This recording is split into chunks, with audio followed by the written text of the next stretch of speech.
One of the biggest challenges that Rocket League players face as they push towards the higher ranks of the game is trying to figure out what is important and what is not so important when it comes to being able to rank up. Now, a lot of players might ask, oh, what kind of mechanics do you need to learn to be able to get up to the higher levels? And the reality of the situation is that you simply don't need to do anything fancy to be successful even at a rank as high as GC and even into GC2. So in today's video, we'll be taking a look at a couple of games that really showcase how simple your gameplay can look and how that simple playstyle can allow you to be extremely effective and successful. So we'll be taking a look at two different replays today, both of which were played at the low GC2 level, and the focus of these is really going to be to look at just how you can get away with playing an extremely simple game as long as you're effective in what you're doing.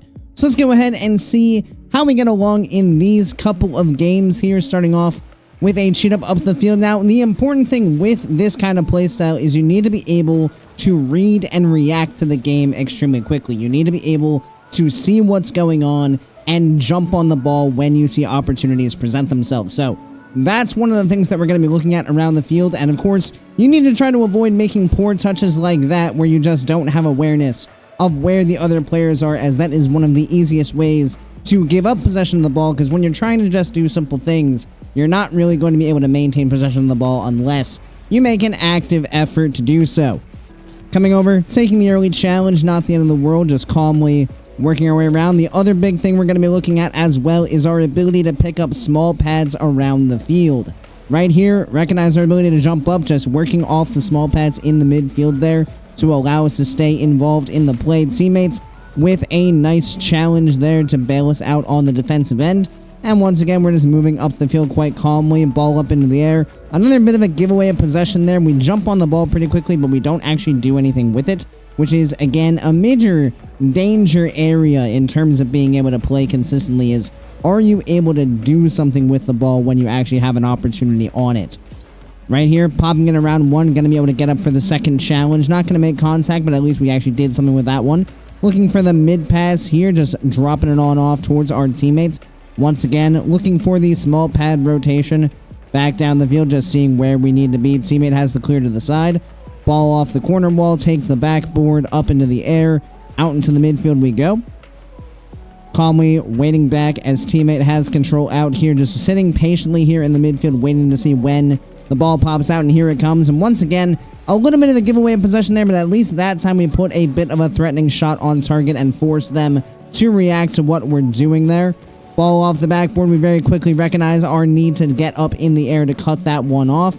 Looking for the possible pass out from our teammate, not quite going to happen, but we're able to get back and clear that one off our post with no problems. Once again, small pads up the field, and again, just recognizing what the position we're kind of in. We need to buy time there for our teammate to get back. We don't need to try to do too much, just focus on getting a touch that allows us to get the ball around where the defense might expect it to be, so that we can get our teammate back to support us. Down the field we go once again looking for the opportunity to pop out. Little bit jumpy there on that ball, doesn't allow us to get the best touch. Teammates gonna bail us out once again. Swinging on around, we have the ball up in the air once again, just looking to do something with this one. Pop the ball out towards our teammates. Defense gonna make a very nice save, but once again, we're putting them in positions where they have to react to what we're doing. And we're not doing it in a way that's putting us in any massive amounts of danger down on our own side of the field. Again, a little bit of poor awareness there, unfortunately, just almost allowing the defense into that play when we really should have just been able to clear that one out. Teammate, once again, going to take this ball around. Back we go, again, just working off the small pads. You can see we're never really going out of our way to get a big boost, and it's going to allow us to stay involved in the play as our teammate works the ball forward there into a pretty much wide open net, taking advantage of our opponents being slightly out of position there. Gonna end up bumping our teammate on the kickoff. Once again, we're staying involved in the play, not going all the way back, just being willing to work off the boost that is available. Not the best touch we wanted here. Let's just stay in contact to avoid the possibility that we give up that ball. Back boost here. We go ahead and take the early challenge. Teammate with the block, just calmly moving our way around. No reason to overstay our welcome in any kind of awkward position. Just let our teammate continue to do his thing here, and we will just calmly wait to see how this play develops. Now, here's one moment of hesitation where we're going to allow the opponent in for a challenge when we absolutely probably should have a free win, but it doesn't result in anything dangerous. Teammate does get the ball down the field, and once again, we can just calmly move forward. Again, lack of awareness here as we just pop the ball forward, although it's not the worst thing as it did put the opponents in a bit of an awkward spot. Teammate with the challenge over 2, and we're going to be here to punch in that open net, and just like that, that's going to be the end of game number 1. So as you guys can kind of see, there's really nothing fancy going on here. Like, this is GC2 Rocket League, and we're just driving around, looking for opportunities, playing the ball when it falls to us, trying not to take ourselves out of the play. And it's a very effective method to play the game because it means that you're constantly in good spots to be able to support your teammates while also not leaving them in too poor a position. Now, in fairness, in this game, there were a couple moments where we probably overcommitted a little bit too hard and left our teammate back alone in 1v1 situations. Luckily, they did bail us out in each of those, but the main focus is just playing as solid a game as possible, really limiting the amount of mistakes we can make around the field by focusing on just doing these simple things to a very high level. So let's go ahead and roll into game number 2, and let's see how this kind of play continues in this one, because the same ideas are going to be present, just not trying to be too fancy with anything, just taking what is available to us around the field, and you'll see how effective of a play style this can be. So once again, solid kickoff here. Ball for us, not going to do too much, just tap that one on forward. Just forcing this guy off, allowing my teammates to come forward with that ball, then getting back behind again on the small pads as we move our way back. Checking behind to see where our teammate is. A little bit of hesitation on that jump, but we are going to go cut off the angle. Patience here to see what the opponent's going to do. We go up and get that challenge as teammate wreaks a little bit of havoc on that opponent there.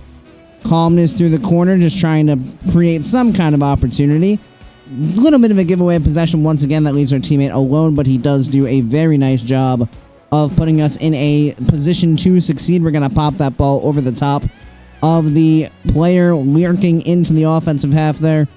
Swing on around, teammate doing some work. A little bit of hesitation once again. Not quite sure if teammate is going to chase that ball or if he's going to leave it for us. Unfortunately, we just didn't read it fast enough. And now here's where we're going to see one of our biggest issues when it comes to just trying to do the simple things. And it's this moment right here where we just forget how easy this play actually is.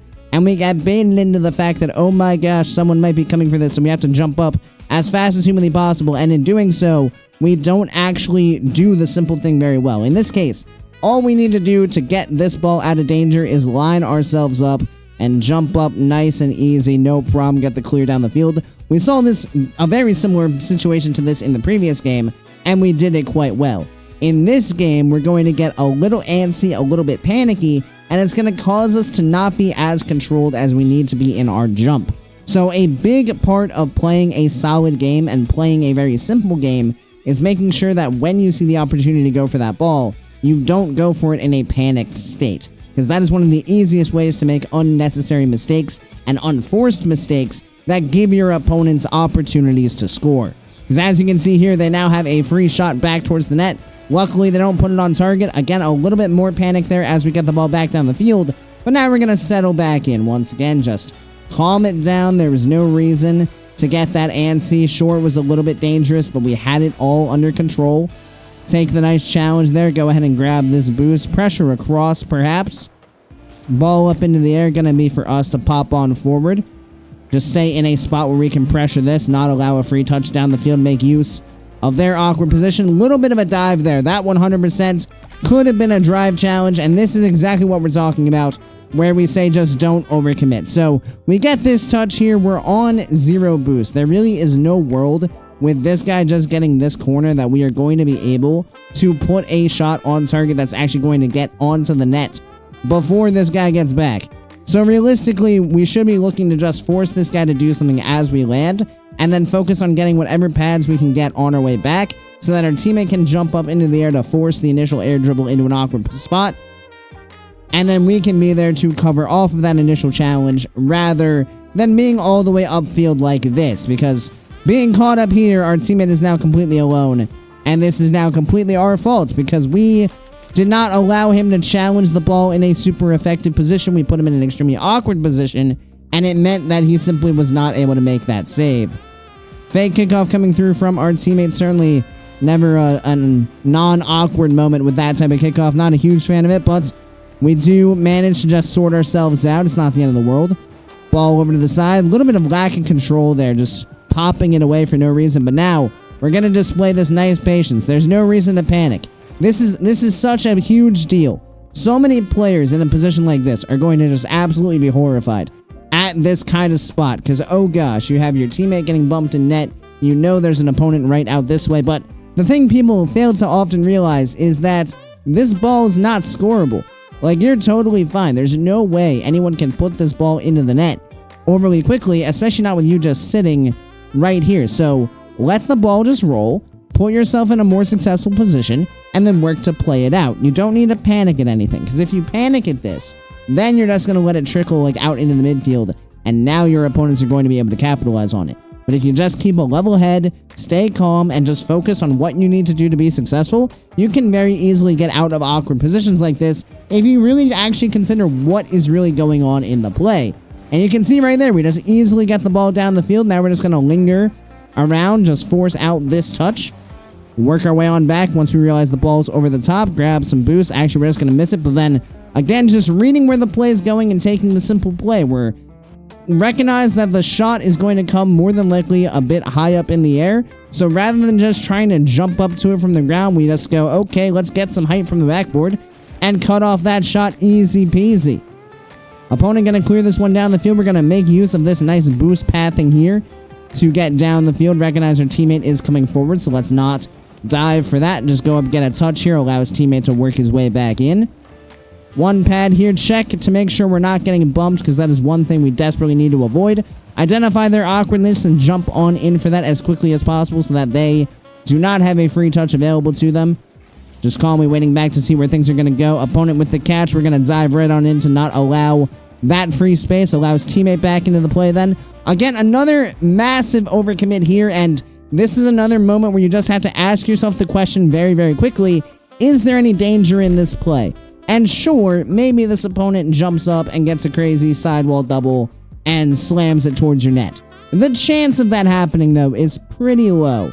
So there's really no danger in letting this player jump, letting them bang it off the sidewall, and just turning and waiting to see where the ball goes, and then play off of it once you have more information available to you. When you jump in a spot like this, you're pretty much taking yourself out of the game, because even if you do get a touch, all you're really doing is banging it back off the sidewall, and more than likely this opponent will be able to nip in for that. And you're also then just leaving your teammate in a very bad spot, because you're now completely out of the play without any real ability to get a favorable touch for your team here. So no reason to jump this aggressively at the ball. Could certainly just let that go and play off that challenge coming through from our opponent rather than diving into it. Popping the ball over the top here, just going to work forward again, looking to apply pressure that will allow our teammate into the game. Could probably look for some small pads here, but not the end of the world. We're going to get to the backboard with full boost. Just pay attention to where that opponent is going and dive on in once we recognize they don't really have any further way to play the ball effectively. Opponent down the field, and again, simple. Very simple play here, right?